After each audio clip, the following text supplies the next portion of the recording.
वनरक्षक भरती 2026 महाराष्ट्र। नमस्कार विद्यार्थी मित्रांनो, येणाऱ्या दिवसामध्ये वनरक्षकांची भरती या ठिकाणी निघत आहे। जागांचा जर आपण विचार केला तर 966 प्लस जागा जे विद्यार्थी मित्रांनो सध्याच्या कंडिशनला वनरक्षकमध्ये रिक्त आहे, लक्षात ठेवा। आणि वनरक्षक भरतीमध्ये शिक्षण फक्त 10वी पास लागते। महाराष्ट्रातील आपण कोणत्याही जिल्ह्यातले असाल तर मुला मुलींना फॉर्म भरते ते 12वी पासवर। आणि यामध्ये जे विद्यार्थी मित्रांनो वनरक्षकमध्ये जर आपण पाहिलं तर पहिल्या टप्प्यामध्ये आपलं काय असणार आहे, यामध्ये पेपर असणार आहे। आणि पेपरमध्ये जे पासिंग ठेवण्यात आले आहे म्हणजे 60 प्रश्न परीक्षेला विचारले जाते। एका प्रश्नाला 2 गुण 120 मार्काचा पेपर आहे, ते 80 मार्काचा ग्राउंड राहते, 200 पैकी मेरिट लागते। तर 60 पैकी जे विद्यार्थी मित्रांनो 60 पैकी जर आपले 27 प्रश्न बरोबर आले तर आपण पेपर पास राहिले तर आपल्याला ग्राउंडसाठी बोलायला जाते। कोणती कॅटेगरी असा SC ST OBC WS NT open SBC SCBC कोणती कॅटेगरी असेल तर ठीक आहे। तर वनरक्षकांची भरती कधीपर्यंत निघणार आहे असे भरपूर विद्यार्थ्यांचे वारंवार एकच कमेंट होते की सर वनरक्षकांची भरती कोणत्या महिन्यापर्यंत निघणार आहे, यावर एक व्हिडिओ बनवा। तर मी तुम्हाला याबद्दल सांगणार आणि वनरक्षक भरतीसाठी आपल्याला तयारी कशा प्रकारे करायचा आहे, अभ्यास काय करायचा, काय आपल्याला वाचायचं याबद्दल सुद्धा तुम्हाला माहिती सांगणार आहे। आणि त्याचबरोबर उंची किती आहे, छाती किती आहे, ग्राउंडला कोणकोणत्या लेखी परीक्षेचा अभ्यासक्रम, निवड प्रक्रिया संपूर्ण माहिती आजच्या व्हिडिओच्या माध्यमातून वनरक्षक बद्दल तुम्हाला सांगणार आहे। आजचा व्हिडिओ खूप महत्त्वाचा होणार आहे, व्हिडिओ शेवटपर्यंत बघा आणि व्हिडिओला आताच लाईक करा। नमस्कार विद्यार्थी मित्रांनो, माझी नोकरी कॉर्नर यूट्यूब चॅनलवर मी गोपाल अनखळे तुमचं सर्वांचं सहर्ष स्वागत करतो। तर मित्रांनो व्हिडिओचा थंबनेल बघून तुमच्या लक्षात आलं असेल की आपला व्हिडिओ कोणत्या टॉपिकवर होणार आहे। व्हिडिओ सुरू करण्याच्या आधी आपल्या यूट्यूब चॅनलला सबस्क्राइब करा, जेणेकरून प्रत्येक भरतीची अपडेट तुमच्यापर्यंत सर्वात आधी पोहोचेल। जास्त करून वनरक्षक भरतीच्या रिलेटेड जास्त व्हिडिओ आपल्या चॅनलवर अपलोड करत असतो। व्हिडिओ सुरू करण्याच्या अगोदर सर्वांना एक रिक्वेस्ट आहे, तुम्ही आपला व्हिडिओ कोणत्या जिल्ह्यातून पाहून राहील नक्की कमेंट बॉक्समध्ये सांगा, जेणेकरून मला सुद्धा अंदाज लागणार आहे की आपला व्हिडिओ कोणकोणत्या जिल्ह्यापर्यंत पोहोचू राहिला। पहा वनरक्षक भरतीची जे विद्यार्थी मित्रांनो शैक्षणिक पात्रता जर पाहिलं तर 12वी पासवर मुला मुलींना यामध्ये फॉर्म भरता येणार आहे। आणि वयोमर्यादा जर आपण विचार केला तर 18 ते 27 वर्षापर्यंत वयोमर्यादा राहते। एस एस टीला 5 वर्ष सूट यामध्ये राहते आणि बाकी कॅटेगरीसाठी सुद्धा यामध्ये काही सूट राहते, लक्षात ठेवा, ठीक आहे। आणि वनरक्षक भरतीमध्ये आपण निवड प्रक्रिया जर पाहिलं तर पहिल्या टप्प्यामध्ये आपलं काय असणार आहे, ऑनलाईन पद्धतीने पेपर असणार आहे। दुसऱ्या टप्प्यामध्ये ग्राउंड, तिसऱ्या टप्प्यामध्ये डॉक्युमेंटेशन, मेडिकल अशी संपूर्ण निवड प्रक्रिया वनरक्षक भरतीची आहे। तर आता वनरक्षक भरतीमध्ये जे विद्यार्थी मित्रांनो मी तुम्हाला सांगणार जागा निघून आले तर याचा अर्थ असा नाही की बाबा या ठिकाणी आपण अकॅडमी लावली पाहिजे आणि भरपूर काही पैसे खर्च केला पाहिजे असा उद्देश आपला आहेच नाही। तर आपलं जे म्हणणं आहे तुम्ही आतापासून आपापल्या तयारीमध्ये लागा, म्हणजे तुम्ही सेल्फ या ठिकाणी स्टडी करा, सेल्फ स्टडी करा तुम्ही। त्याचबरोबर जे सेल्फ ग्राउंड आतापासून करा, असं नाही की बाबा अकॅडमी लावा पैसे खर्च करा असं मी तुम्हाला या ठिकाणी सांगत नाही। माझ्या सांगण्याचा जो उद्देश तुम्हाला आहे की तुमची तयारी तुम्ही आतापासून करा, जेणेकरून आतापासून करताना तर चांगला ग्राउंड चांगल्या मार्काचा बसणार आहे, चांगला पेपर तुमचा बसणार आहे आणि तुमचं सिलेक्शन त्यामध्ये होणार आहे, लक्षात ठेवा, ठीक आहे। तर तुम्हाला एकच सांगणार आहे की तुम्ही जे विद्यार्थी मित्रांनो गावाकडले असाल तर 10 जणांची गँग पकडायची आणि रोजच्या रनिंग करायची। त्याचबरोबर गावात एखादं वाचनालय असेल तर ते वाचनालय पकडा, तिथं अभ्यास करा, ठीक आहे। अशा प्रकारे तुम्ही तयारी करा, हा काही माझा उद्देश आहे आणि तुमचं सिलेक्शन झालं पाहिजे, ठीक आहे। कसं आहे एकदम जेव्हा जाहिरात येते त्यावेळेस जर आपण पोरं काय करते बाकी ते एकदम जाहिरात आली त्यावेळेस तयारीला लागते, तर असं आपण केलं नाही पाहिजे। म्हणजे अगोदरपासून करा, म्हणजे आतापासून जर करसान तर तुमची तयारी होणार आहे, तुमचं सिलेक्शन या ठिकाणी होणार आहे।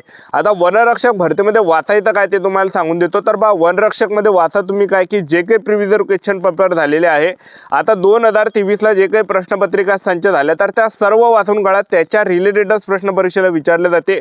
टीसीएस कंपनी काय करते की जे पेपर प्रश्नपत्रिका संच झाले याच्या अगोदर त्यात जे विद्यार्थी मित्रांनो प्रश्न या ठिकाणी पुन्हा रिपीट करते किंवा त्याच्या रिलेटेड प्रश्न या ठिकाणी रिपीट करते।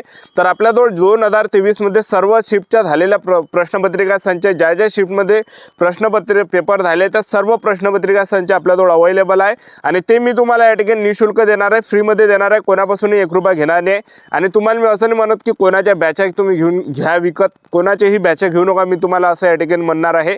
यूट्यूबवर जे भरपूर काही फ्रीमध्ये या ठिकाणी व्हिडिओ राहते, लक्षात ठेवा, ठीक आहे। तर तुम्हाला मी प्रश्नपत्रिका संच या ठिकाणी देतो, निःशुल्क देतो, ते तुम्हाला 1 रुपये सुद्धा द्यायचे नाही। तर करायचं काय आहे, या व्हिडिओच्या डिस्क्रिप्शन बॉक्समध्ये मी टेलिग्राम ग्रुपची लिंक दिली आहे, ते जॉईन करून घ्या। टेलिग्राम ग्रुपवर जे विद्यार्थी मित्रांनो आपण या ठिकाणी 2023 मध्ये झालेले सर्व प्रश्नपत्रिका संच झालेले प्रश्नपत्रिका संच आपण टाकलेले आहे। त्याचबरोबर 2019 मध्ये झालेले प्रश्नपत्रिका संच झाले ते तुम्हाला निःशुल्क भेटणार आहे, 1 रुपये सुद्धा तुमच्याजवळून पैसे घेणार नाही आहे। त्याच्यातून तुम्ही नोट्स काढा आणि तेच तुम्ही या ठिकाणी वाचा, त्याच्या रिलेटेडच प्रश्न परीक्षेला विचारले जाणार आहे। आता वनरक्षक भरतीमध्ये पहिल्या टप्प्यामध्ये काय आपला पेपर असणार आहे, पेपरला 60 प्रश्न परीक्षेला विचारले जाते, एका प्रश्नाला 2 गुण राहते। तर पहा जीकेचे यामध्ये जे 15 प्रश्न परीक्षेला विचारले जाते, सामान्यचे 15 प्रश्न, बुद्धिमत्ता चाचणीचे 15 प्रश्न, इंग्रजी ग्रामरचे 15 प्रश्न, मराठी व्याकरणचे, अशा प्रकारे टोटल टोटल 60 प्रश्न परीक्षेला विचारले जाते। एका प्रश्नाला 2 गुण आहे। 120 मार्काचा पेपर राहते। 60 प्रश्न परीक्षेला विचारले जाते। 1.5 घंट्याचा पेपरसाठी टाइम राहते, जो की सर्वात चांगला आहे। आणि यामध्ये गणिताचा विषय नसते, एक लक्षात ठेवा, ठीक आहे। आणि 60 पैकी तर आपले 27 प्रश्न बरोबर आले। कोणती कॅटेगरी असा S S OBC W scientific job पण एसबीसी एसबीसी कोणती, तर आपल्याला पेपरसाठी या ठिकाणी बोलायला जाते, एक लक्षात ठेवा। पेपरमध्ये निगेटिव्ह मार्किंग नाही आहे। 2023ला जो पेपर झाला होता त्यामध्ये निगेटिव्ह मार्किंग नव्हती, एक लक्षात ठेवा, ठीक आहे। तर पेपर झाल्यानंतर दुसऱ्या टप्प्यामध्ये आपलं काय असणार आहे, यामध्ये ग्राउंड असणार आहे। तर उंचीचा जर आपण विचार केला, पुरुष उमेदवार जर असाल तर 163 सेंटीमीटर उंची आहे। महिला उमेदवार जर असाल तर 150 सेंटीमीटर उंची लागणार आहे। छाती 79 सेंटीमीटर, फुगून 5 सेंटीमीटर भरली पाहिजे। एसटी कॅटेगरीचे असाल तर 152.5 सेंटीमीटर उंची लागणार आहे पुरुष उमेदवारांसाठी। महिला उमेदवार जर एसटी कॅटेगरीचे असाल तर 145 सेंटीमीटर उंची लागणार आहे महिला उमेदवारांसाठी। छाती 79 सेंटीमीटर, फुगून 5 सेंटीमीटर भरली पाहिजे। तर एवढे काही उंची आणि ग्राउंडचा जर आपण विचार केला तर पुरुष उमेदवारांना 5 किलोमीटर रनिंग आहे। 17 मिनिटाच्या अंदर रनिंग मारली तर आपल्याला 80 मार्क भेटणार आहे। पैकी जसा टाइम वाढणार आहे तसे कमी मार्क्स भेटणार आहे। स्क्रीनवर तुम्हाला दिसत असेल। महिला उमेदवारांसाठी यामध्ये 3 किलोमीटर रनिंग आहे, 12 मिनिटांमध्ये मारायचे। जे आपण महिला उमेदवार 3 किलोमीटर रनिंग 12 मिनिटांमध्ये मारणार आहे तर त्यांना पैकी 80 मार्क भेटणार आहे। जसा टाइम वाढणार आहे तसे कमी मार्क्स आपल्याला भेटणार आहे। स्क्रीनवर तुम्हाला दिसत असेल अशा प्रकारे ग्राउंड आहे। आणि हे झाल्यानंतर आणखीन 25 किलोमीटर पैदल चालू लागते 4 घंट्यांमध्ये पुरुष उमेदवारांना, आणि महिला उमेदवारांना 16 किलोमीटर पैदल चालू लागते 4 घंट्यांमध्ये, ठीक आहे। तर अशा प्रकारे 5 किलोमीटर झाल्यानंतर ते टेस्ट राहते, म्हणजे 15 दिवसांनी किंवा 20 दिवसांनी ते टेस्ट राहते अशा प्रकारे, ठीक आहे। त्यानंतर डॉक्युमेंटेशन मेडिकल अशी प्रोसेस आहे, सिलेक्शन प्रोसेस, ठीक आहे। आरक्षकमध्ये कुठे किती जागा रिक्त आहे ते तुम्हाला सांगून देतो। चंद्रपूरमध्ये 43 जागा आहे, गडचिरोलीमध्ये 104 जागा आहे, नागपूर वनरुत्तर 96 जागा, अमरावती वनरुत्तरमध्ये 221 जागा, यवतमाळ वनरुत्तरमध्ये 67 जागा रिक्त आहे। त्याचबरोबर यवतमाळमध्ये जर पाहिलं 67 आहे, पुण्यामध्ये 5 जागा आहे, नाशिकमध्ये 219 आहे, नाशिकमध्ये धुळेमध्ये या ठिकाणी 219 आहे, नाशिकमध्ये 8 जागा आहे, संभाजीनगर छत्रपती संभाजी महाराज नगरमध्ये 33 जागा रिक्त आहे, ठाण्यामध्ये 130 जागा रिक्त आहे, कोल्हापूरमध्ये 39 जागा रिक्त आहे। तर एवढं काही जिल्हावाईज जागा या ठिकाणी रिक्त आहे। 966 जागा सध्याच्या कंडिशनला रिक्त। आता भरपूर विद्यार्थ्यांचे वारंवार एकच कमेंट होती की सर वनरक्षकची भरती कधी निघणार आहे। तर सध्याच्या कंडिशनला एक पत्रक या ठिकाणी आलेलं आहे विद्यार्थी मित्रांनो। त्या पत्रकामध्ये त्या ठिकाणी साफ विचारलेलं आहे।